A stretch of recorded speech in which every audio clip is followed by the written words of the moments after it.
الحمد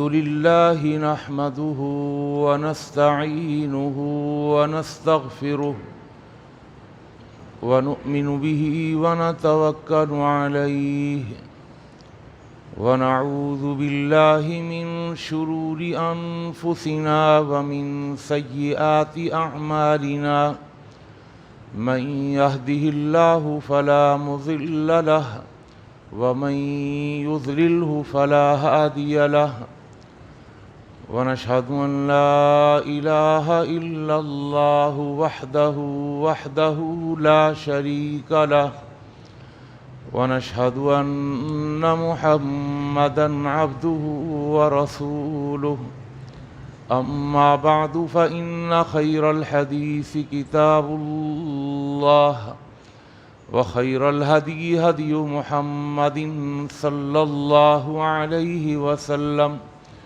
وشر الأمور محدثاتها وكل محدثة بدعة وكل بدعة ضلالة وكل ضلالة في النار اللهم صل على محمد وعلى آل محمد كما صليت على إبراهيم وعلى آل إبراهيم إنك حميد مجيد اللهم بارك على محمد وعلى آل محمد كما باركت على إبراهيم وعلى آل إبراهيم إنك حميد مجيد فقد قال الله تبارك وتعالى في القرآن المجيد والفرقان الحميد أعوذ بالله السميع العليم وبوجهه الكريم وسلطانه القديم من الشيطان الرجيم بسم الله الرحمن الرحيم ألم يعلم بأن الله يرى رب اشرح لي صدري ويسر لي أمري واحلل عقدة من لساني يفقهوا قولي سبحانك لا علم لنا إلا ما علمتنا إنك أنت العليم الحكيم اللهم انفعنا بما علمتنا وعلمنا ما ينفعنا وزدنا علما اللهم إنا نعوذ بك من علم لا ينفع ومن قلب لا يخشع ومن نفس لا تشبع ومن دعوة لا تسمع ہر قسم کی تعریفات و تحمیدات، تسبیحات و تقدیسات، تہلیلات و تمجیدات اور تہنیات و تکبیرات اس اللہ جل جلالہ و عم نوالہ کے لیے جس کی جتنی بھی تعریفیں بیان کی جائیں، جس کی جتنی بھی حمد و ثنا بیان کی جائے اور جس کی جتنی بھی تحسین و ستائش بیان کی جائے اور جس کے لیے جتنے بھی شکریہ کے کلمات ادا کیے جائیں کم ہیں۔ حق یہ ہے کہ حق ادا نہیں ہو سکتا۔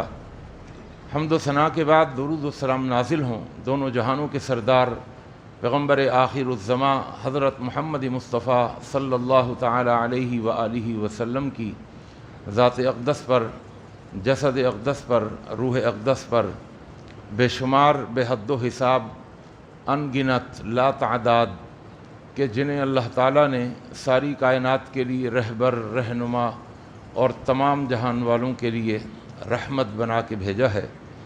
مختصر سی حمد و صلات کے بعد قرآن مجید کے 30ویں پارے کی ایک سورت سورۃ العلق کی آیت نمبر 14 آپ کے سامنے تلاوت کی ہے۔ اللہ تعالیٰ سے دعا ہے اللہ مجھے اور آپ کو، ہم سب کو قرآن مجید کا صحیح فہم اور قرآن مجید کی صحیح سمجھ عطا فرما دے، اور جمعے کی وساطت سے میں اور آپ جو بھی قرآن و حدیث کی باتیں اور نصیحتیں سنتے اور سناتے ہیں، اللہ ہمیں ان پر اخلاص کے ساتھ عمل پیرا ہونے کی بھی توفیق عطا فرما دے۔ آج الحمدللہ اللہ تعالیٰ نے ایک بار پھر مجھے اور آپ کو، ہم سب کو، تمام مسلمانان عالم اسلام کو رمضان المبارک کا مہینہ، جو اللہ کا مہینہ ہے، مہینے تو سارے ہی اللہ کے ہیں، لیکن یہ مہینہ وہ ہے جسے اللہ کہتا ہے یہ میرا مہینہ ہے، شہر اللہ المبارک۔ یوں تو سارے رنگ بنائے ہوئے اللہ کے ہیں، لیکن اللہ کسی رنگ کو کہتا ہے صبغۃ اللہ، اللہ کا رنگ۔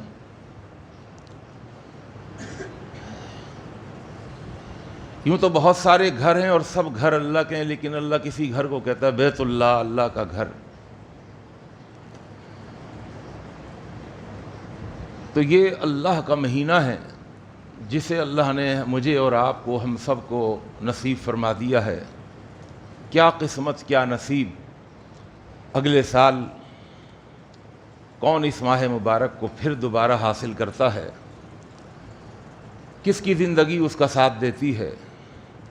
اور کون ایک سال کے بعد اسی طرح مسجد میں رمضان المبارک کے مہینے میں بیٹھا ہوا جمعے کی سعادت حاصل کر رہا ہوگا؟ یہ اللہ کو پتہ ہے۔ ہمیں یہ چاہیے کہ ہمیں جو چیز مل گئی ہے اس پر اللہ کا شکر ادا کریں اور اس سے فائدہ حاصل کرنے کی کوشش کریں۔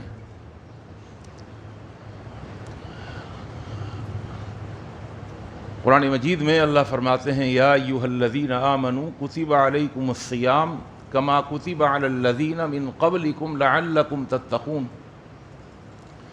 اے ایمان والو، تم پر روزے فرض کر دیے گئے ہیں جس طرح کہ تم سے پہلے لوگوں پر فرض کر دیے گئے تھے۔ اور روزے کی فرضیت کا مقصد صرف روزہ ہی نہیں ہے، بلکہ روزے کی فرضیت کا مقصد جو ہے وہ آگے بیان فرمایا لعلکم تتقون، تاکہ تمہارے اندر تقوی آ جائے۔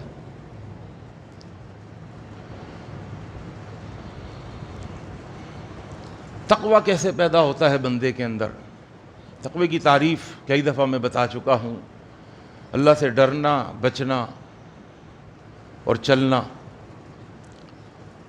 حضرت عمر کے سوال پر ابی بن کعب نے یہی جواب دیا تھا کہ کسی پگڈنڈی سے گزرتے ہیں جس کے دائیں بائیں خاردار جھاڑیاں ہوں۔ کہا بالکل گزرتے ہیں۔ کیسے گزرتے ہیں؟ کہا ڈرتا ہوں کانٹوں سے، بچتا بھی ہوں، اتنا ڈر بڑھا لیتا ہوں کہ کانٹوں سے بچتا ہوں۔ بس ڈرتے ہو اور بچتے ہو۔ ڈرنے اور بچنے کی ایک شکل یہ کہ کھڑے ہو جاؤ سیدھا، چلو ہی نہیں آگے۔ کہا نہیں، چلتا بھی ہوں، نہیں چلوں گا پیچھے سے آنے والا کہے گا آگے بڑھو بھائی، راستہ ہے، راستے میں کہاں کھڑے ہو گئے۔ اس زندگی کو گزارنا بھی ہے، ایک کمرے میں بند ہو کر، رک کر، ٹھہر کر، ایک جگہ اپنے آپ کو محصور کر کے راہبانہ زندگی گزار کے انسان ڈرے اور بچے۔ کہا نہیں، اپنی زندگی گزارو جیسے گزاری جاتی ہے، چلو، اور چلتے ہوئے سنبھل کر کے چلو، بچ کے چلو، ڈر کے چلو۔ اسی کو تقویٰ کہتے ہیں۔ میرے بھائیوں، میرے دوستوں، میرے بزرگوں، آج سے 20-25 سال قبل گناہوں کا کرنا اتنا آسان نہیں تھا جتنا اب آسان ہو چکا ہے۔ کیوں؟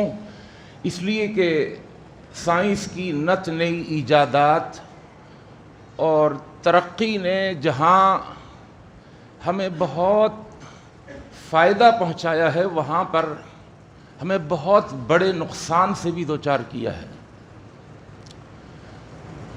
ہمیں معلوم ہے کہ آج سے 20-25 سال پہلے ایک فلم کا دیکھنا اتنا آسان نہیں ہوتا تھا، ایک مووی کا دیکھنا اتنا آسان نہیں ہوتا تھا۔ اس کے لیے بڑی ایفرٹس کرنی پڑتی تھی، بڑی محنت کرنی پڑتی تھی۔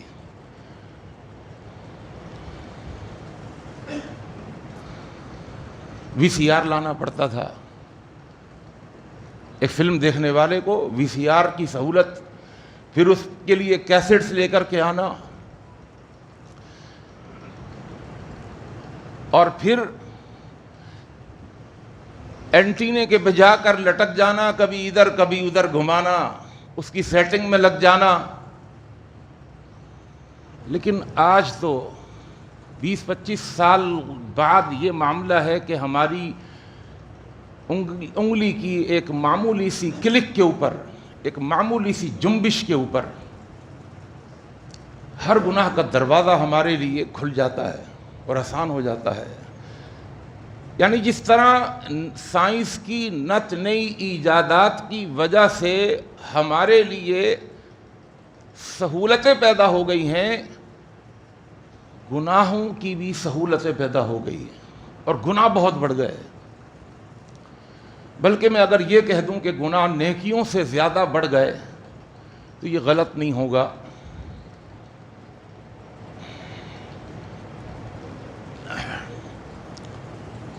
تھوڑی سی دیر میں بیٹھ جاؤں ذرا، بسم اللہ اللہ اکبر۔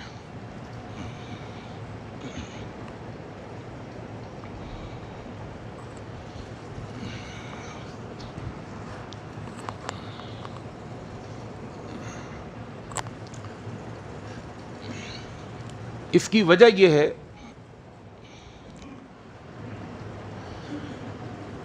کہ گناہ کے اندر بڑی کشش ہوتی ہے، بڑا چام ہوتا ہے۔ گناہ اپنے اندر کھینچ لیتا ہے، اپنی طرف کھینچ لیتا ہے، اور چونکہ دین کی اتنی سمجھ ہے نہیں، دنیا کی سمجھ بہت ہے۔ والدین نے دنیاوی تعلیمات کے حصول کے لیے ہمارے لیے بہترین سے بہترین اسکول کا انتخاب کیا، مہنگے سے مہنگے اسکول کا انتخاب کیا، مہنگے سے مہنگے ایک ٹیوٹر کا انتخاب کیا، اور ہمیں دنیا میں ہمیں ڈاکٹر بنا دیا، انجینئر بنا دیا، لیکن ہم دین کا بنیادی علم بھی حاصل نہیں کر سکے۔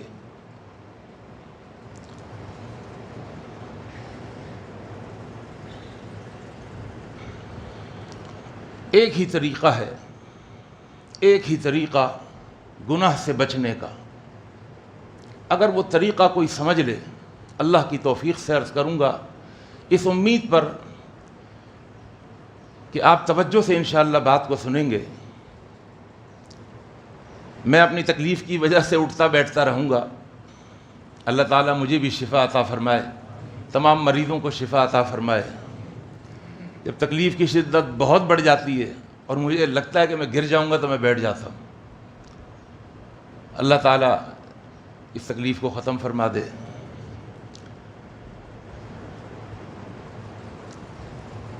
ایک ہی طریقہ ہے آج کے دور میں گناہ سے بچنے کا، تقوی اختیار کرنے کا۔ اگر کوئی شخص صرف اس طریقے کے اوپر چلے جو آج میں اللہ کی توفیق سے آپ کے سامنے رکھوں گا، صرف اس طریقے پر چلے، تو میں بڑی ذمہ داری سے یہ بات کہہ رہا ہوں، مسجد کے اندر، اللہ کے گھر کے اندر، رمضان کے مہینے میں منبر پر کھڑے ہو کر کہ انشاءاللہ اگر کوئی اس راستے پر چلے گا تو اس راستے پر چلنے والے کو اللہ گناہ سے بچا لے گا انشاءاللہ۔ وہ کون سا راستہ ہے، وہ کون سا فارمولہ ہے؟ وہ ایک ہی ہے، ایک ہی راستہ۔ وہ راستہ کیا ہے جو میں نے قرآن مجید کی آیت آپ کے سامنے تلاوت کی، الم یعلم بان اللہ یرا، کیا یہ جانتے نہیں ہیں؟ الم یعلم، کیا انہیں اس بات کا علم نہیں ہے؟ بان اللہ یرا، کہ اللہ دیکھ رہا ہے، اور بے شک اللہ دیکھ رہا ہے۔ بان اللہ یرا، بے شک اللہ دیکھ رہا ہے۔ اگر کوئی انسان صرف اس ایک جملے کو، صرف اس ایک جملے کو اگر اپنے دل و دماغ میں راسخ کر لے، مضبوط کر لے، جما لے، اگر اپنے دل کے اندر اس کو بٹھا لے کہ اللہ دیکھ رہا ہے، تو انشاءاللہ وہ اس کے لیے گناہ پر چلنا ناممکن ہو جائے گا اللہ کے حکم سے، کہ اللہ دیکھ رہے۔ موٹی سی بات ہے، آج اگر کیمرہ لگا ہوا ہو، کیمرے کی آنکھ دیکھ رہی ہو، تو ہمارے قول میں، ہمارے بول میں، ہمارے فعل میں، ہمارے عمل میں ایک خصوصیت آ جاتی ہے، ذرا سا جھول بھی نہیں آتا۔ اب تو پرانا وقت ہو گیا، اب تو ڈرون کے ذریعے مووی بنتی ہے۔ پہلے یاد ہوگا جب ڈرون ایجاد نہیں ہوا تھا تو شادی کے موقع پر دو مووی میکر بڑے بڑے کیمرے لے کر مووی بنا رہے ہوتے تھے، اور کمبختی اس وقت آتی تھی کہ جب کھانا کھلنے کے بعد اور پلیٹ میں خوب بھر لینے کے بعد وہ ہماری ٹیبل پر آ جاتے تھے۔ اللہ بسم اللہ۔ اس وقت آدمی بہت پچھتاتا تھا کہ یہ کیا ہو گیا، پلیٹ اتنی کیوں بھر لی، یہ مووی بن رہی ہے۔ تو انسان کیمرے کی آنکھ سے ڈرتا ہے، کیمرہ دیکھ رہا ہے۔ یہی وجہ ہے کہ آج بہت سارے ممالک میں کیمرے کی بھرمار کر دی۔ دبئی میں جانے کا اتفاق ہوا تو وہاں پر ہر جگہ، ہر کونے پر، ہر چوراہے پر نہیں بلکہ جو کھمبے لگے ہوئے ہوتے ہیں لائٹوں کے لیے، ہر جگہ، ہر کھمبے پر انہوں نے پورے دبئی کو اس طرح کور کر دیا ہے کیمروں سے کہ کوئی کیمرے کی زد سے نکل ہی نہیں سکتا۔ یہی وجہ ہے کہ وہاں پر جرم نہیں ہوتے، اس لیے کہ جرم کرنے کے بعد کوئی شخص بچ نہیں سکتا۔ تو اگر کسی کو یہ بات معلوم چل جائے، اور وہ کسی کو نہیں، کسی مسلمان کو، کسی پکے مومن کو، اللہ سے محبت کرنے والے کو، اللہ پر ایمان لانے والے کو، آخرت پر ایمان لانے والے کو، جزا اور سزا کے دن پر ایمان لانے والے کو اگر اس بات کا احساس ہو جائے کہ میرا اللہ مجھے دیکھ رہا ہے، تو پھر اس کے لیے گناہ کرنا محال ہو جاتا ہے، وہ گناہ سے بچا سو بچا۔ اور میں آخر میں عرض کروں گا کہ اللہ دیکھ رہا ہے، اس کے اسٹیکر مل جاتے ہیں ہمارے گھروں میں، جہاں اور چیزیں، جہاں اور فریم لگے ہوئے ہوتے ہیں خوبصورت، تو یہ بھی اسٹیکر ہر کمرے میں ہونا چاہیے، بڑا ہونا چاہیے، اور اگر لائٹوں والا ہو، بلنک کرنے والا ہونا چاہیے۔ فرق پڑے گا، ہم دیکھیں گے کہ نگاہ پڑے گی، اللہ دیکھ رہا ہے۔ الم یعلم بان اللہ یرا۔ اب اس موضوع کو سمجھنے کے لیے میں آپ کے سامنے چند گزارشات رکھنے والا ہوں، اس امید پر کہ آپ توجہ فرمائیں گے۔ دیکھیے اللہ نے کیا کیا ہے، اللہ نے بھی اس پوری کائنات کے نظام کے اندر اللہ نے مراقبہ رکھا ہے۔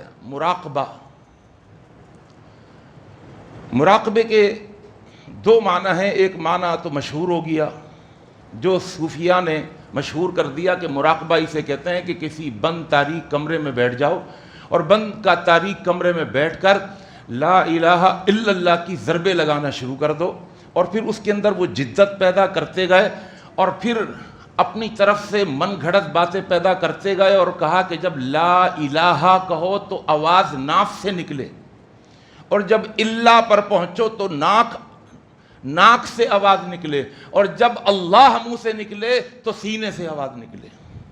یہ ان کے بنائے ہوئے چکر، اس میں پھنسا دیا اور اس کے اندر لوگوں کو ضربے لگانے والا بنا دیا، اور اس کو مراقبہ ہال، مراقبے کا کمرہ وغیرہ وغیرہ اس کو نام دے دیے۔ آج دنیا مراقبے کو اسی نام سے جانتی اور پہچانتی ہے اور اسی کام سے سمجھتی ہے، لیکن ایک اور مراقبہ ہے، ایک اور مراقبہ ہے جو نظام کائنات کے اندر موجود ہے۔ اللہ تعالیٰ فرماتے ہیں ما یلفظ من قول الا لدیہ رقیب عتید۔ مراقبے سے رقیب نکلا ہے۔ ان اللہ کان علیکم رقیبا، اللہ کی ایک صفت ہے الرقیب۔ رقیب کا معنی کیا ہے؟ رقیب کہتے ہیں نگرانی کرنے والا.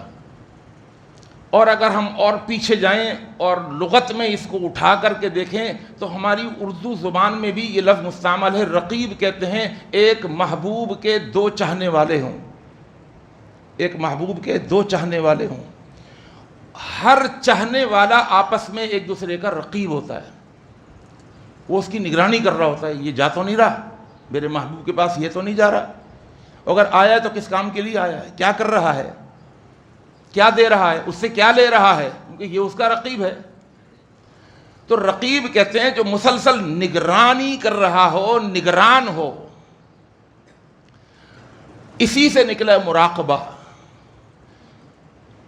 اگر اللہ کے نظام کائنات کے مراقبے پر اگر کوئی غور کر لے کہ کتنا زبردست مراقبہ ہو رہا ہے، یعنی اللہ کی طرف سے نگرانی ہو رہی ہے، تو انسان کا یہ احساس پختہ ہو جائے گا کہ اللہ دیکھ رہا ہے. تو میں اسی مراقبے کے نظام کو آج کی اس جمعے کی نشست میں آپ کے سامنے چند آیات اور چند احادیث کی روشنی میں رکھنا چاہتا ہوں.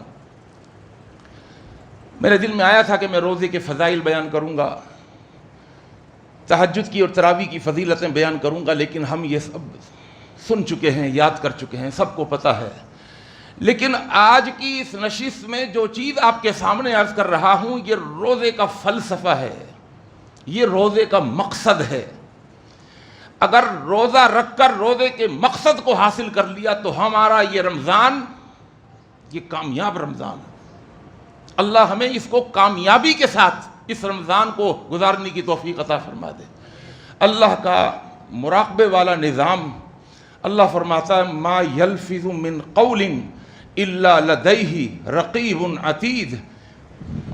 نہیں کوئی لفظ نکالتا تم میں سے کوئی، ما یلفظ من قول، کوئی سا بھی قول، کوئی سا بھی بول جو تمہارے منہ سے نکلتا ہے، الا لدیہ رقیب عتید، مگر اس کے پاس رقیب ہے. رقیب، رقیب کون ہے؟ یہ جو نگرانی کر رہے ہیں، آپ کے منہ سے نکلتے ہوئے لفظ کے نگران ہیں، آپ کے عمل، آپ کی حرکات و سکنات کے وہ نگران ہیں. اور فرمایا عتید، ایک نگران وہ ہوتا ہے ڈھیلا ڈھالا نگران.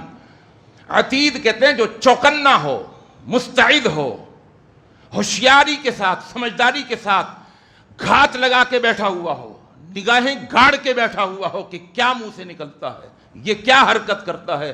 ما یلفظ من قول الا لدیہ رقیب عتید. مراقبے کا نظام سمجھانا چاہ رہا ہوں، اللہ کا مراقبے کا سسٹم. ایک دوسری آیت، ان اللہ کان علیکم رقیبا، اللہ پھر خود بھی تم پر نگرانی کر رہا ہے.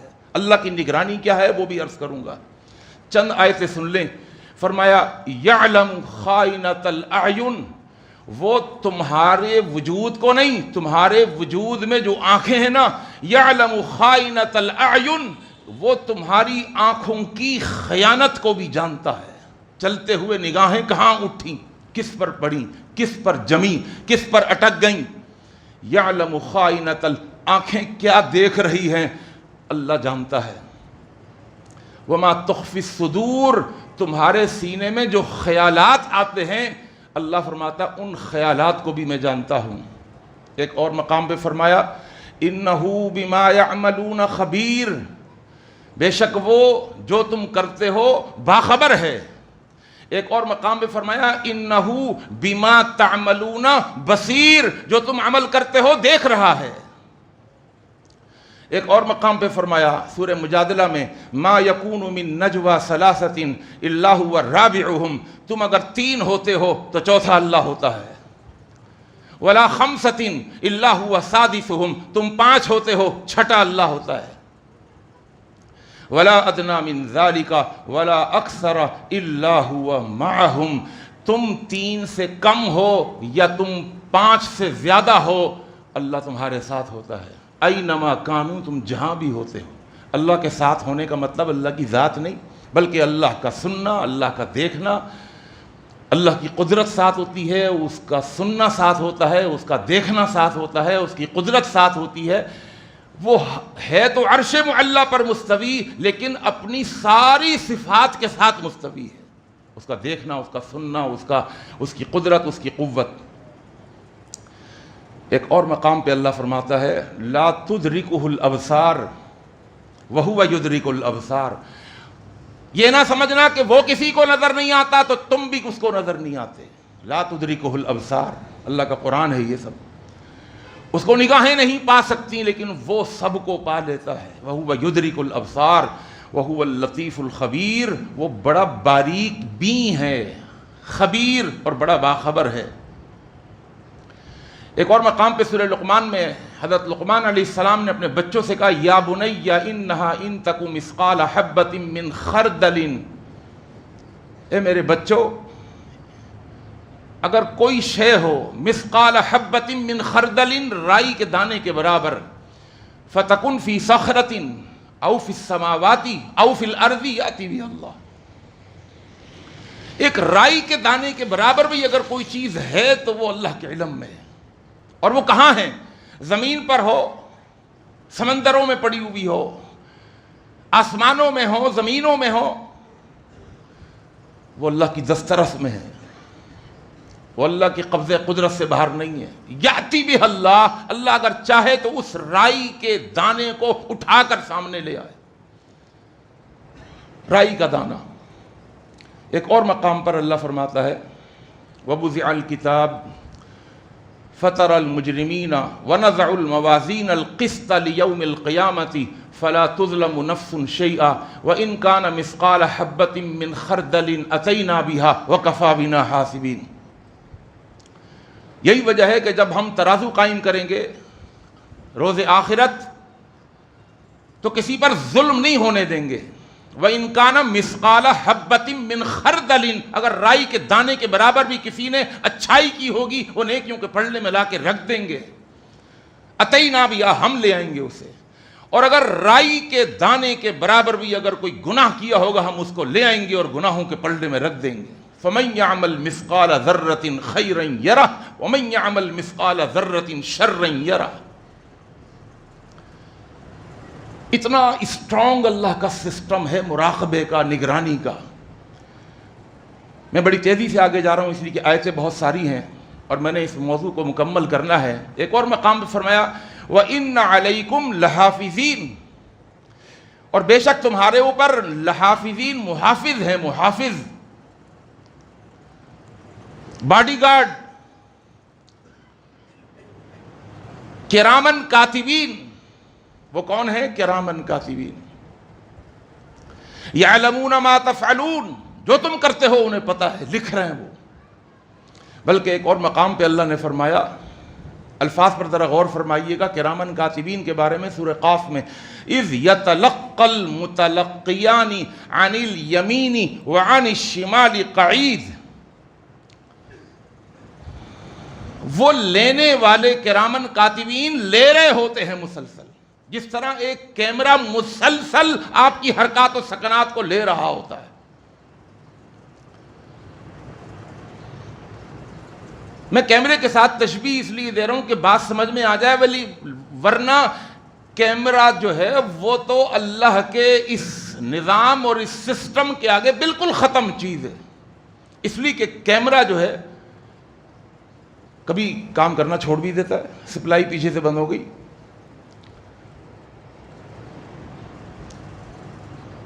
آپ نے اسٹینڈ بائی جنریٹر بھی رکھا ہوا تھا، یو پی ایس بھی تھا لیکن خراب ہو گیا.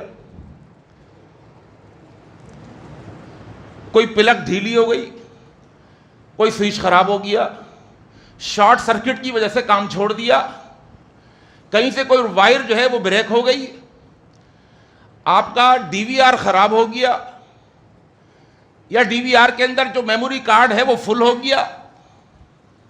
یہ سسٹم تو فیل ہو جاتا ہے اور ہوتا رہتا ہے، خراب ہو جاتا ہے. لیکن اللہ کا بنایا ہوا سسٹم اتنا اسٹرانگ ہے. فرمایا اذ یتلقى المتلقیان عن الیمین وعن الشمال قعید. ہر انسان کے دائیں اور بائیں، اللہ کا قرآن ہے سورہ قاف، دائیں اور بائیں کرامن کاتبین مسلسل اس سے لے رہے ہیں اور اس کی مووی بنا رہے ہیں. دو طرف سے مووی بن رہی ہے, دو طرف سے.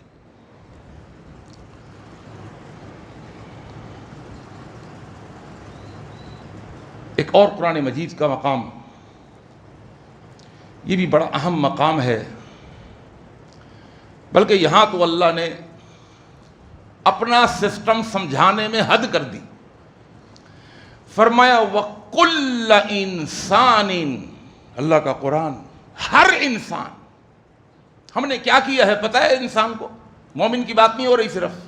وَكُلَّ إِنسَانٍ أَلْزَمْنَاهُ طَائِرَهُ فِي عُنُقِهِ, ہم نے ہر انسان کے اندر ایک مائکرو کمپیوٹر ہوتا ہے ایک چھوٹا سا, ہر انسان کے اندر ہم نے فٹ کر دیا اس کے گلے کے اندر. آپ کہتے ہیں جی کہاں سے مائکرو کمپیوٹر کہاں سے گلے میں فٹ ہے؟ اللہ ہو سکتا ہے کہ گلینڈ کی شکل میں, غدود کی شکل میں, جسے ہم غدود کہتے ہیں, اللہ نے کوئی سسٹم ہمارے اندر ایسا بنا. کیوں؟ کیا اللہ ایسا دل نہیں بنا سکتا کہ جس دل کو دیکھ کر آج ڈاکٹر حیران ہیں, دل کی شریانوں کو دیکھ کر, دل کے والز کو دیکھ کر, فلانا وال بند ہو گیا, تیسرا وال بند ہو گیا, ڈاکٹر حیران ہیں. اور اللہ کی قسم سب سے زیادہ اسلام لانے والے پڑھے لکھے وہ میڈیکل کے جو بڑے بڑے ڈاکٹر ہیں, جو میڈیکل کو جانتے ہیں, میڈیکل سائنس کا علم رکھنے والے, سب سے زیادہ وہ اسلام لائے. وہ کہتے ہیں کس نے بنا دیا؟ اللہ نے. آج ہم بائی پاس کر رہے ہیں اور دل کا بائی پاس کرنے کے لیے ہمیں ضرورت تھی رگوں کی, وہ اللہ نے ایکسٹرا رگیں ہماری پنڈلی کے اندر رکھ دی ہیں.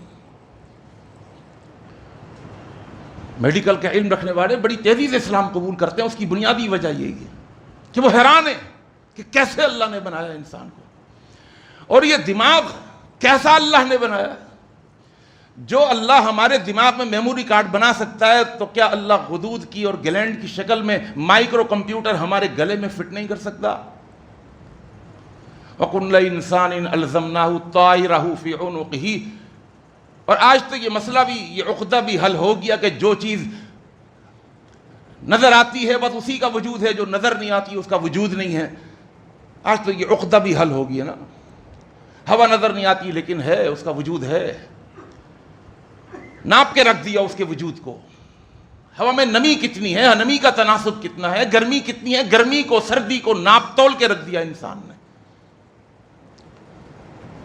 بہت ساری چیزیں نظر نہیں آتی لیکن ان کی حقیقت ہے. اللہ فرماتا ہے اس قرآن میں وَكُلَّ إِنسَانٍ أَلْزَمْنَاهُ طَائِرَهُ فِي عُنُقِهِ. ہم نے ایک مائکرو کمپیوٹر گلینڈ کی شکل میں اس کی گردن میں ڈال دیا ہے. وَنُخْرِجُ لَهُ. اور آپ کو پتہ ہے آج دنیا میں کیا ہو رہا ہے؟ انسان کے اندر, اس کی انٹرنل باڈی کے اندر آج میڈیکل سائنس کوشش کر رہی ہے کہ اس میں کوئی نہ کوئی چپ ڈال دی جائے انسان کو کنٹرول کرنے کے لیے, اس کے دماغ کو کنٹرول کرنے کے لیے. اس پر بڑی محنت ہو رہی ہے. اللہ کہتا ہے ہم نے ایک اس کے اندر مائکرو کمپیوٹر ڈال دیا ہے گلینڈ کی شکل میں, اور کل کیا ہوگا؟ وہ اتنا اسٹرانگ ہے, وہ اتنا طاقتور ہے, اس کی میموری اتنی بڑی ہے. اور کیوں نہیں ہو سکتی؟ اللہ اکبر. آج سے 100 سال پہلے اس آیت کو پڑھنے والے وہ شاید شک کریں تو کریں, لیکن آج کے دور میں شک کرنا تو بنتا ہی نہیں ہے نا. گوگل کی دنیا کے اندر کیا ہے؟ پوری دنیا ہے. یہ کہاں ہے گوگل؟ ایک میگا کمپیوٹر ہے, بہت بڑا کمپیوٹر, پوری دنیا اس کے اندر موجود ہے یا نہیں؟ وہ جب چاہتے ہیں جس کا ڈیٹا اڑا دیا. ڈاکٹر اسرار کا ڈیٹا اڑانے کی کوشش کی گئی کہ دعوت و تبلیغ کے کام کے اندر وہ ایسا کام کر رہے ہیں اور ان کی ویڈیوز ایسی ہیں کہ جو انسانی زندگی کے اندر انقلاب برپا کر رہی ہیں. ان کے ڈیٹے کو اڑانے کی کوشش کی گئی. اللہ تعالیٰ حفاظت فرمائے. ڈاکٹر ذاکر نائک نے اب الحمدللہ انہوں نے کہا میں نے وہ چیزیں مہیا کی ہیں کہ 100 سال کے بعد بھی وہ چیزیں قدیم نہیں ہوں گی، پرانی نہیں ہوں گی، دنیا کے سامنے نئی ہی رہیں گی. میں نے اس پر اتنا خرچ کیا ہے.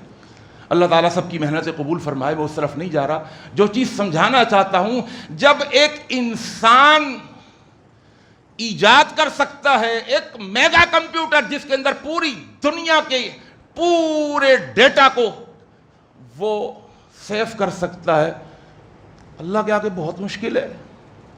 ایک انسان کی زندگی کا بایو ڈیٹا اللہ کے آگے جمع کرنا مشکل ہے. جب مخلوق اتنی طاقتور ہے تو کیا خالق اتنا طاقتور نہیں ہے؟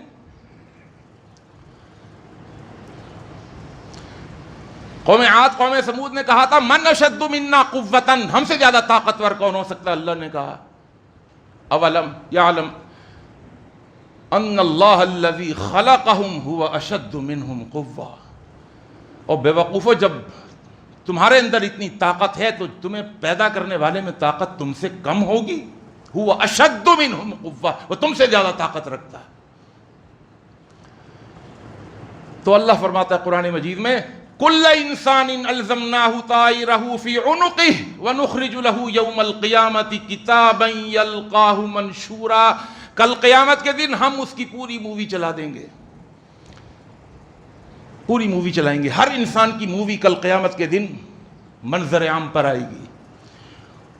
اس کی صرف ظاہری ریکارڈنگ نہیں ہو رہی، اس کی خفیہ ریکارڈنگ بھی ہو رہی ہے. اور آپ کو پتہ ہے کیا صرف یہی ایک مائکرو کمپیوٹر ہے جو اللہ نے لگایا ہوا ہے؟ نہیں. یہ زمین جس میں ہم بیٹھے ہوئے ہیں، جس پہ ہم کھڑے ہوتے ہیں، جس پر ہم لیٹتے ہیں، یہ بہت بڑی ریکارڈر ہے. ریکارڈر. اللہ کا قرآن کہتا ہے، میں نہیں کہتا. اذا زلزلت الارض زلزالها واخرجت الارض اثقالها وقال الانسان ما لها يومئذ تحدث اخبارها. اس دن تحدث اخبارها یہ مخبر ہے اور یہ خبریں بتائے گی. تحدث اخبارها. اللہ کا قرآن اٹھائیے نا، 30واں پارہ. اور قرآن کی دور کرنے والوں، اللہ سے ڈر جاؤ. اب قرآن کی دور کرنا اس طریقے سے چھوڑ دو، کوئی تبدیلی نہیں آ رہی. یہ قرآن 2 3 قرآن پڑھنے والے سنبھل جائیں، اللہ کے قرآن کو ترجمے کے ساتھ پڑھیں، پھر آئے گی تبدیلی. پھر آپ کو پتا چلے گا کیا کرنا ہے کیا نہیں کرنا، کس چیز کے کرنے کا حکم دیا، کس چیز کے کرنے سے منع کیا. ترجمے کے ساتھ پڑھیں. پورا قرآن پڑھ لیں تو اچھی بات، نہیں پورا قرآن پڑھا جاتا آدھا پڑھیں، آدھا نہیں پڑھا جاتا آپ 1 کوارٹر پڑھیں، 10 سپارے پڑھ لیں، 1/3 قرآن پڑھ لیں، کافی ہے. 2 سپارے پڑھ لیں لیکن ترجمے کے ساتھ پڑھیں. اس رمضان کو قیمتی بنائیں، قیمتی کارآمد بنائیں اپنے لیے، اپنی اولاد کے لیے. ایک سسٹم بنائیں گھر کے اندر کہ ترجمے کے ساتھ قرآن مجید ہوگا.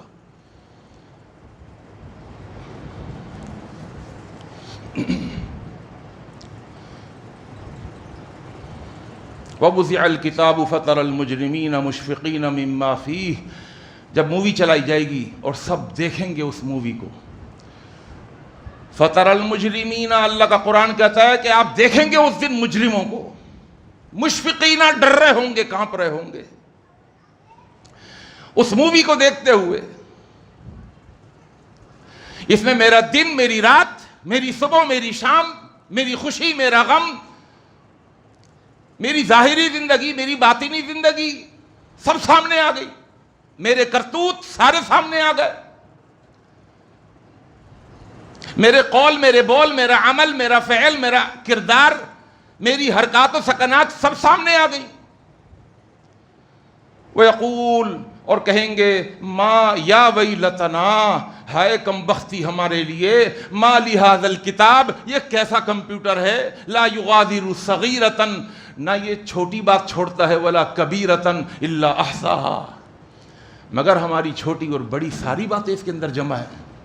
وَوَجَدُوا مَا عَمِلُوا حَاضِرًا، اور وہ پائیں گے، وَوَجَدُوا، اور وہ پائیں گے، مَا عَمِلُوا، جو بھی عمل کر کے آئے تھے، حاضرًا، اپنے سامنے حاضر پائیں گے. وَلَا يَظْلِمُ رَبُّكَ أَحَدًا، اور لیکن اللہ کسی پر ظلم نہیں کرے گا. اللہ کہتا ہے خود دیکھ، اقرأ کتابک کفا بنفسک الیوم علیک حسیبا، آج میں نہیں کروں گا، تو خود اپنا حساب کتاب کر کے بتا دے، جنت میں جانے والے کام کر کے آیا ہے یا جہنم میں جانے والے کام کر کے آیا ہے، خود بتا، اپنا حساب خود کر۔ یہ اللہ کا قرآن ہے، اقرأ کتابک کفا، تو ہی کافی ہے، کفا کا ترجمہ تو ہی کافی ہے، بنفسک، اپنے نفس کے بارے میں، الیوم، آج کے دن، حسیبا، حساب کرنے والا، تو خود حساب کر کے بتا کہ جنت میں جائے گا اب تو یا جہنم میں جائے گا۔ ایک اور مقام سنیے گا۔ اچھا، کچھ ایسے بدبخت ہوں گے قیامت کے دن، ایسے بدبخت، وہ اللہ کی آخرت کی، یوم آخرت کی عدالت کو وہ دنیا کی عدالت کی طرح سمجھ رہے ہوں گے۔ جیسے دنیا کی عدالتوں میں ہوتا ہے نا، اللہ کی عدالت لگی ہوئی ہوگی اور وہ اس عدالت کو دنیا کی عدالت کی طرح سمجھ رہے ہوں گے۔ کیا کہیں گے اللہ سے؟ اللہ سے کہیں گے، اللہ یہ تیرے فرشتوں نے غلط لکھا ہے، یہ جھوٹ ہے سارا۔ اس طرح کے آج اگر کسی کی کوئی آڈیو ریکارڈنگ سامنے آ جاتی ہے نا کسی سیاستدان کی، تو وہ کہتا ہے نہیں یہ فیک ہے، یہ میرے خلاف سازش ہو رہی ہے، یہ میری آواز کو کاٹ چھانٹ کر، یہ میری آواز کو بنا کر یہ مجھے پیش کیا جا رہا ہے، میں نہیں ہوں۔ وہ کہیں گے چلو دنیا کی عدالت میں ہم اس طرح ایرا پھیری کر لیا کرتے تھے، جان بخشی کر لیا کرتے تھے، چلو سرے سے ہی انکار کر دو۔ اللہ سے کہیں گے اللہ تیرے فرشتوں نے جھوٹ لکھا ہے، یہ ہم نہیں ہیں، بے شک ہماری شکل ہے لیکن یہ میں نہیں کر سکتا اتنا بڑا گناہ، اتنا گندا گناہ، ایسی حرکت، ایسا کرتوت میں کروں گا۔ اللہ یہ ضرور فرشتوں نے میری شکل میں کسی کو شکل دے کر اور یہ میری ایک پکچر، میری پکچر جیسی دوسری پکچر بنا کر، میری تصویر کشی کر کے اور اب میری کردار کشی کر رہے ہیں۔ یہ میری تصویر نہیں ہے، پیچھے کوئی اور ہے، یہ اس کے اوپر خول ہے، یہ دکھنے میں مجھ جیسا لگتا ہے لیکن یہ میں نہیں ہوں۔ اللہ اکبر، اللہ کو جھٹلا دے گا، فرشتوں کو، جھوٹے ہیں فرشتے تیرے۔ آئیے صحیح مسلم کی حدیث سناؤں آپ کو میں۔ اللہ تعالیٰ فرماتے ہیں، اللہ کے نبی صلی اللہ علیہ وسلم کے صحابہ فرماتے ہیں کہ کننا عند النبی صلی اللہ علیہ وسلم، ہم اللہ کے رسول صلی اللہ علیہ وسلم کے ساتھ بیٹھے ہوئے تھے، فضحک، اللہ کے رسول صلی اللہ علیہ وسلم کو ہنسی آ گئی، آپ ہنس پڑے، اور آپ اتنا ہنسے حتی بدت نواجذہ، آپ کی داڑھیں بھی نظر آنے لگیں، داڑھیں۔ اللہ کے رسول صلی اللہ علیہ وسلم عموماً تبسم فرمایا کرتے تھے، معمولی سی ہنسی، ایک تبسم آپ کے چہرے پر رہا کرتا تھا، لیکن کبھی کبھی اس طرح ہنستے، اور صحابہ کہتے ہیں اتنا ہنسے آپ کہ آپ کی داڑھیں بھی ہم نے دیکھ لی۔ فقال، اللہ کے رسول صلی اللہ علیہ وسلم نے فرمایا، الا تسألونی عن ای شیء ضحکت، اے میرے صحابہ مجھ سے پوچھو گے نہیں کہ میں اس طرح کیوں ہنسا ہوں؟ قالوا، صحابہ نے کہا یا رسول اللہ، اے اللہ کے رسول صلی اللہ علیہ وسلم، اللہ ورسولہ اعلم، اللہ اور اس کے رسول کو ہی پتہ ہے، اب آپ بتا دیجئے من ای شیء ضحکت، آپ اس طرح کیسے ہنسے، کیوں ہنسے؟ قال، اللہ کے پیغمبر نے فرمایا، من مجادلۃ العبد ربہ یوم القیامہ، کچھ بندے ہوں گے جو قیامت کے دن اللہ سے جھگڑا کریں گے۔ کیا پدی کا شوربہ، یہ وہ بدبخت ہوں گے جو دنیا کی عدالت سمجھ رہے ہوں گے اور دنیا کا کوئی قاضی سمجھ رہے ہوں گے، جو میری باتوں سے مروب ہو جائے گا اور لاجواب ہو جائے گا، میں اس کو لاجواب کر دوں گا۔ وہ اللہ کو ایسا قاضی سمجھ رہے ہوں گے اور اللہ سے لڑ پڑیں گے، وہ اللہ سے یقول، اور کہیں گے اللہ سے لڑتے ہوئے، اے ربی، اے ہمارے رب، الیس وعدتنی، کیا تو نے مجھ سے وعدہ نہیں کیا تھا، اللہ تظلمنی، کہ تو مجھ پر ظلم نہیں کرے گا؟ یا اللہ کیا یہ آپ کا وعدہ نہیں ہے؟ اللہ فرمائیں گے بلا، کیوں نہیں، میں کسی پر آج ظلم نہیں ہونے دوں گا۔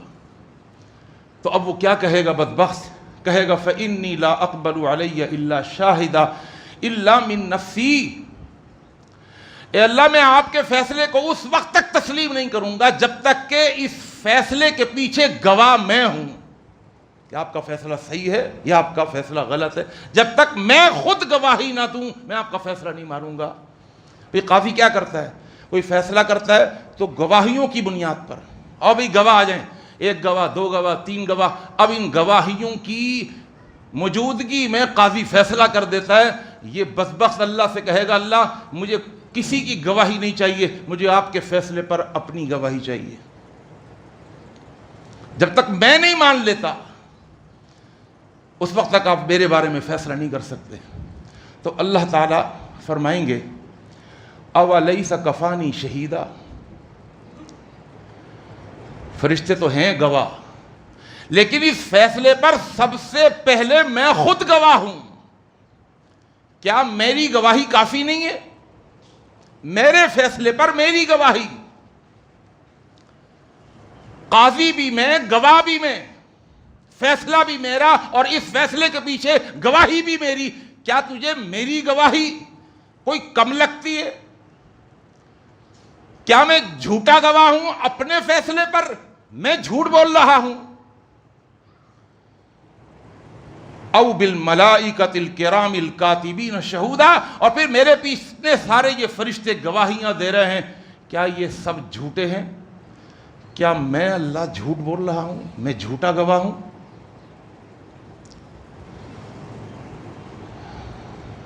قال فیردد ھذا الکلام مرارا، اللہ تعالیٰ غصے میں اس کلام کو بار بار دہراتے رہیں گے.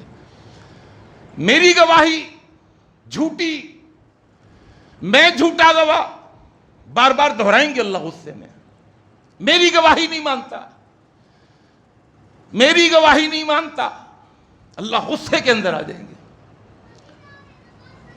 اور میرے فرشتوں کی گواہی نہیں مانتا، میرے فرشتوں کی گواہی نہیں مانتا، میرے فرشتوں کی گواہی.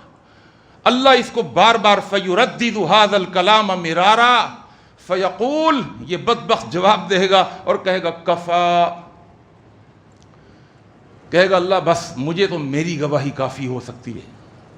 اللہ فرمائے گا ٹھیک ہے، کفا بنفسک الیوم علیک حسیبا، آج میں تجھ سے تیری گواہی، تجھ کو تیری گواہی دلوا دیتا ہوں. اور پھر آج سورہ یاسین پڑھتے ہیں، اللہ کا قرآن کہتا ہے الیوم نختم علی افواہہم، اللہ منہ پر مہر لگا دیں گے. الیوم نختم علی افواہہم وتکلمنا ایدیہم وتشہد ارجلہم بما کانوا یکسبون. منہ پر مہر لگا دی، اب منہ اس کا بول نہیں سکتا. وَتُكَلِّمُنَا أَيْدِيهِمْ، اس کے ہاتھ بولنا شروع کر دیں گے، ہاتھوں کی انگلیاں بولنا شروع کر دیں گی. اللہ یہ گناہ تھے، اس نے کیے تھے. اس کے دونوں ہاتھ بول رہے ہیں، دونوں ٹانگیں بول رہی ہیں. وَتَشْهَدُ أَرْجُلُهُمْ بِمَا كَانُوا يَكْسِبُونَ، بلکہ ایک اور مقام پہ اللہ فرماتا ہے یوم تشہد علیہم السنتہم وایدیہم وارجلہم بما کانوا یکسبون. ایک اور مقام پہ حتی اذا ما جاؤہا شہد علیہم سمعہم وابصارہم وجلودہم بما کانوا یعملون.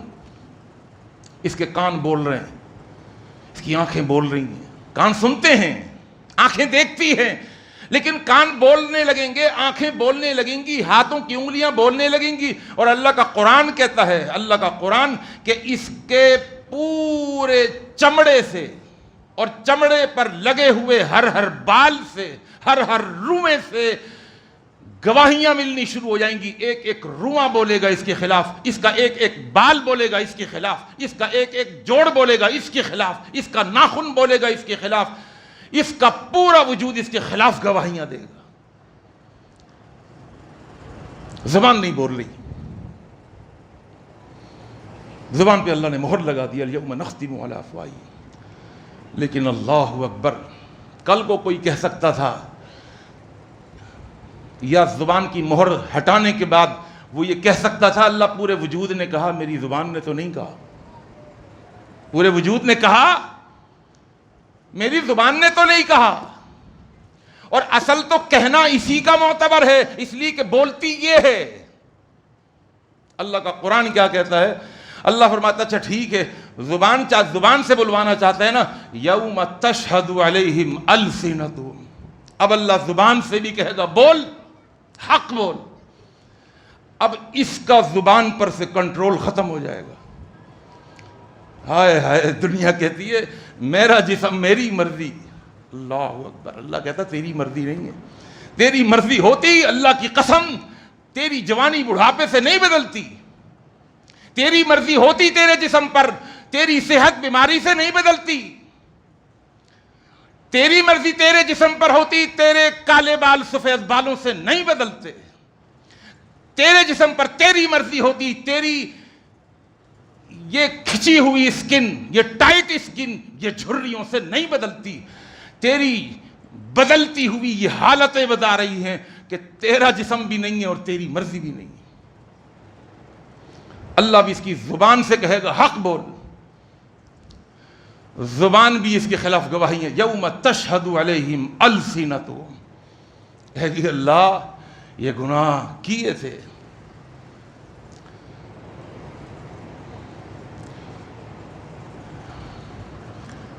اور اللہ تعالیٰ اس کو جہنم کے اندر اوندھے منہ ڈال دے گا. میرے دوستو، میرے بزرگوں، یاد رکھیے اللہ کے مراقبے کا جو نظام ہے اتنا اسٹرانگ ہے. ہم اگر سمجھتے ہیں کہ ہم تنہائی میں ہیں، خلوت میں ہیں، ہرگز ایسا نہیں ہے. اللہ کا قرآن کہتا ہے زمین ہماری مخبر ہے، مخبر. یومئذ تحدث اخبارہا، یہ خبریں دے گی کہ میری پشت پر کھڑے ہو کر، میری پشت پر بیٹھ کر، میری پشت پر چل کر، میری پشت پر لیٹ کر اس نے کیا کیا گناہ کیے تھے، وہ سب خبریں دے گی. اللہ کے رسول صلی اللہ علیہ وسلم کی ایک حدیث ہے بچ کے رہنا اس زمین سے، اس لیے کہ کل قیامت کے دن یہ مخبر کے طور پر سامنے آئے گی. مخبر جانتے ہیں نا، ایک وقت تھا، زمانہ تھا کہ مخبر کو بس مار دیا کرتے تھے. مخبر، ارے خبرگیری کر رہا ہے تو مخبری والا کام کر رہا ہے، پولیس کے ساتھ ملا ہوا، مارو اس کو مروا دیا کرتے تھے. مخبر کی سزا موت. اللہ کہتا ہے زمین میری مخبر ہے، یہ ہاتھ میرے مخبر ہیں، یہ بال میرے مخبر ہیں، یہ سر میرا مخبر ہے، تیرا وجود میرا مخبر ہے. کل قیامت کے دن یہ خبریں دے گا. حضرت علی رضی اللہ تعالیٰ عنہ جب بیت المال میں مال بھرا کرتے تھے اور جب مال تقسیم کرتے تھے تو مال تقسیم کرنے کے بعد، سارا مال اللہ کے راستے میں خرچ کرنے کے بعد، اسی مال والی جگہ پر کھڑے ہو کر 2 رکعتیں پڑھتے اور 2 رکعتیں پڑھ کر اس زمین سے مخاطب ہوتے اور کہتے ہیں زمین گواہ ہو جا، میں نے تجھے اللہ کے مال سے بھرا اور پھر اللہ کے نام پر تجھے میں نے خالی بھی کر دیا. کل قیامت کے دن یہی گواہی پیش کیجیے اللہ کے سامنے. گناہ کرتے ہیں کریے، اس زمین سے ہٹ کر، ان در و دیوار سے ہٹ کر کہیں ایسی جگہ پر جائیں جہاں پر آپ کو کوئی نہ دیکھے، کوئی مخبر آپ کے بارے میں خبر نہ دے سکے. اور اللہ کا قرآن کہتا ہے وَمَا كُنْتُمْ تَسْتَتِرُونَ أَن يَشْهَدَ عَلَيْكُمْ سَمْعُكُمْ وَلَا أَبْصَارُكُمْ وَلَا جُلُودُكُمْ. اگر گناہ کرنا چاہتے ہو نا تو اپنے کانوں کو اپنے سے الگ کر دو. مخبر ہیں یہ. گناہ کرنے سے پہلے تنہائی میں جاؤ، خلوت میں جاؤ. یہاں تو تم بہت سارے مخبروں کے سامنے گھرے ہوئے ہو، ہر طرف سے تمہارے مخبر تمہاری خبر گیری کر رہے ہیں، تمہیں واچ کر رہے ہیں، تمہاری مووی بنا رہے ہیں. وَمَا كُنْتُمْ تَسْتَتِرُونَ أَن يَشْهَدَ عَلَيْكُمْ سَمْعُكُمْ وَلَا أَبْصَارُكُمْ وَلَا جُلُودُكُمْ. اپنے چمڑے کو اتار کر پھینک دو. اللہ کا قرآن ہے یہ، ترجمے کے ساتھ پڑھے نا. اللہ کہتا اپنا چمڑا اٹھانا، یہ چمڑا تیرا گواہیاں دے گا تیرے خلاف. اس چمڑے کو پہلے ہٹا، اتار کر کہیں رکھ دے، اپنے سارے بال کہیں رکھ دے، اپنی ناک کاٹ کر، اپنے دانت، اپنے کان، اپنی آنکھیں، یہ سارا وجود یہ تیرے خلاف گواہیاں دے گا. اس کو اٹھا کر کہیں رکھ دے، زمین سے بھی کہیں اور چلا جا، کر لے گناہ. اب شاید تو سمجھے گا کوئی نہیں دیکھ رہا، تیری مووی نہیں بن رہی. الم یعلم بان اللہ یرا.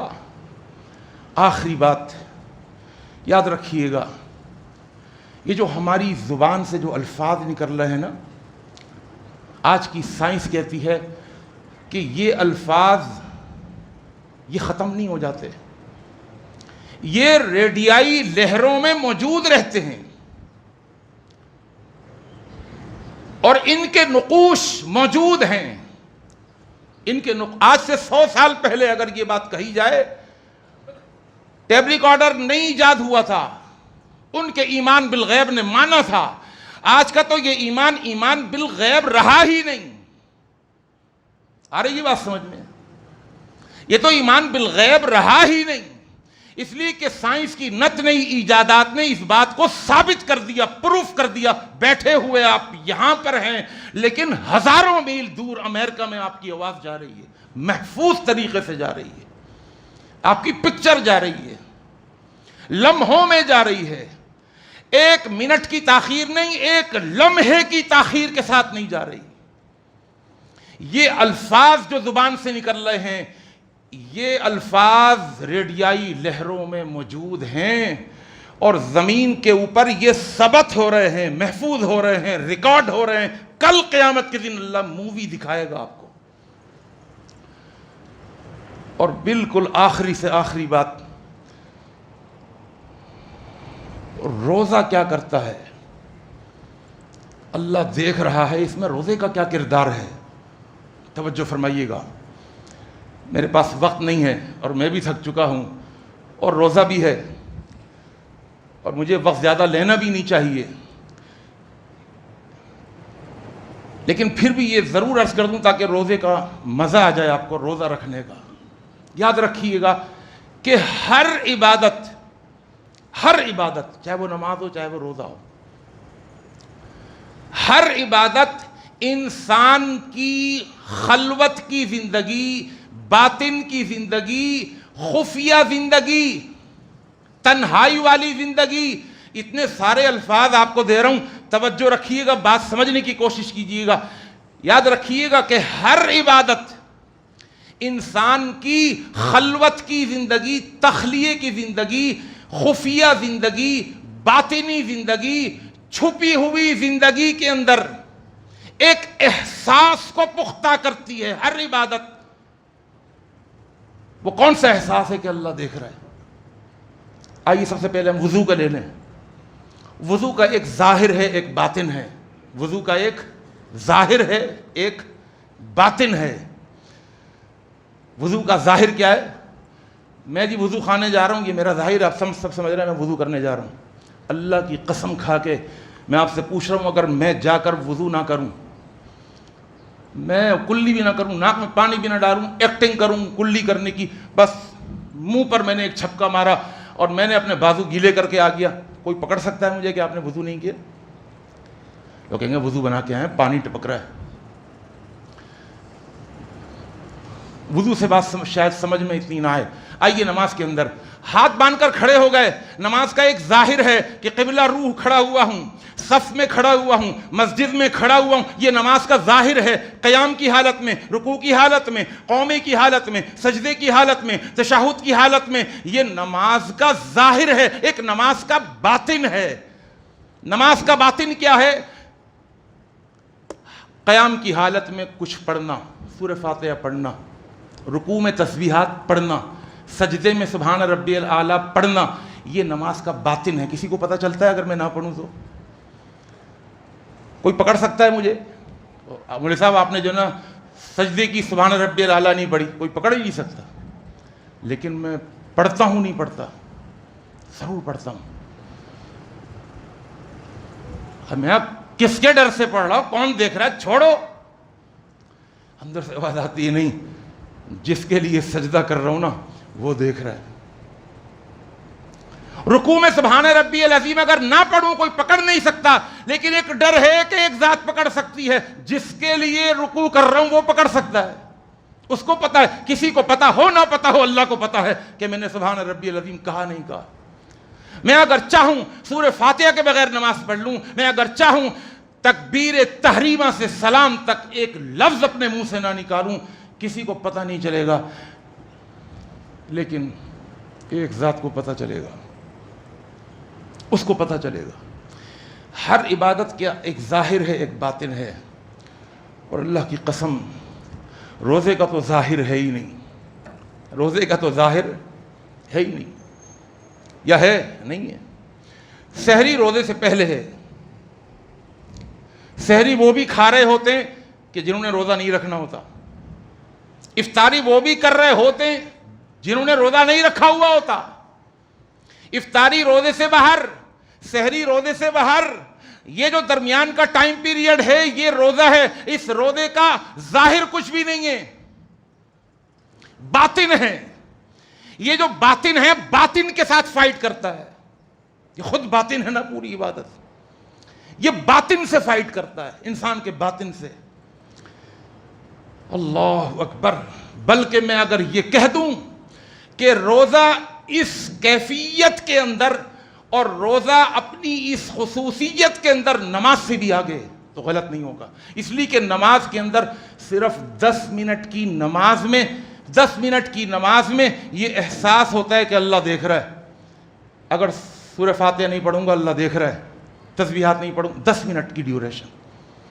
لیکن روزہ اللہ اکبر، صبح سے لے کر شام تک ایک روزے دار ایک کمرے میں بیٹھ کے بھی وہ روزہ رکھ کے سارا دن گزار دیتا ہے۔ تنہائی ہوتی ہے، خلوت ہوتی ہے، اس کی خفیہ زندگی ہوتی ہے، پرائیویٹ لائف ہوتی ہے، کوئی نہیں دیکھ رہا، مشروبات بھی ہیں، معقولات بھی ہیں، پیاس بھی بہت ہے، بھوک بھی بہت ہے، لیکن اللہ کی قسم وہ ایک لقمہ تو دور کی بات، وہ ایک کھانے کا بھور اپنے منہ میں نہیں رکھتا، وہ ایک گھونٹ پینا تو دور کی بات، وہ پانی کا ایک قطرہ اپنے حلق سے اترنے نہیں دیتا۔ اور بھائی کیوں کوئی نہیں دیکھ رہا؟ وہ کہتا اللہ دیکھ رہا ہے، اللہ دیکھ رہا ہے۔ تو روزہ بڑی طاقت کے ساتھ اور قوت کے ساتھ اور بڑی شدت کے ساتھ یہ احساس مضبوط کرتا ہے کہ اللہ دیکھ رہا ہے۔